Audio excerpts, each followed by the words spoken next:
brothers.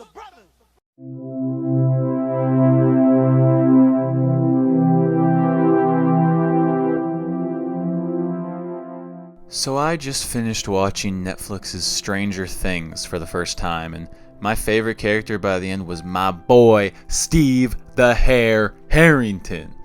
One of the things I've really enjoyed the most about this show is its excellent character writing, which, don't get me wrong, is far from perfect, but its flaws are a topic for another day. Today, we're talking about my boy, Steve.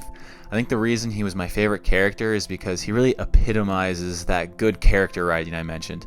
Steve's arc is nothing super complex, but I think that suits him and it makes him more relatable. When we're introduced to the Stevenator in Season 1, he's this sort of stereotypical cool high school king of the campus.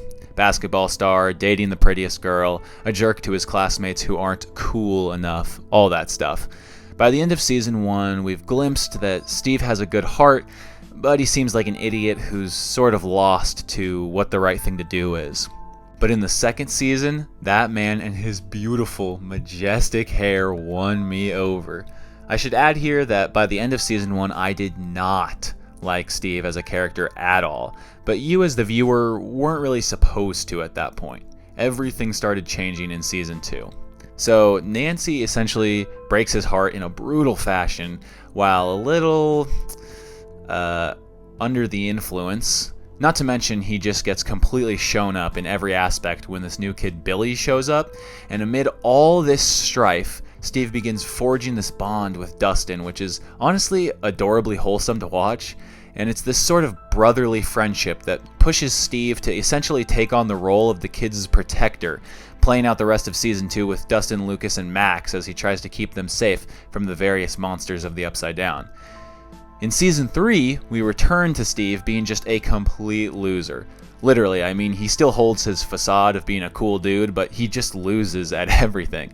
He doesn't get into college, gets rejected by all the girls, and Dustin even has a running joke that he never wins any of his fights. And to me, this is when Steve Harrington becomes one of the most lovable characters I've ever seen in a TV show. He's a dunce, and he can't catch a break, and isn't that sort of relatable? I think everyone's been there where it feels like nothing is going your way. Like you're just going to be stuck scooping ice cream forever. Steve is that everyman character. He's the one caught up in all the supernatural nonsense and just trying to keep his head above the water. And not only is he a relatable loser in this act, he also becomes a truly good guy who puts his life on the line for his friends and even saves Nancy and the kids from Billy in the last episode.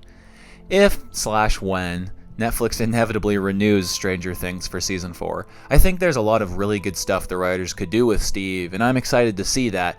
But even as things stand, I see him as one of the most complete, dynamic characters among the show's entire cast. He's refreshing. And man, he sure does have him some nice hair.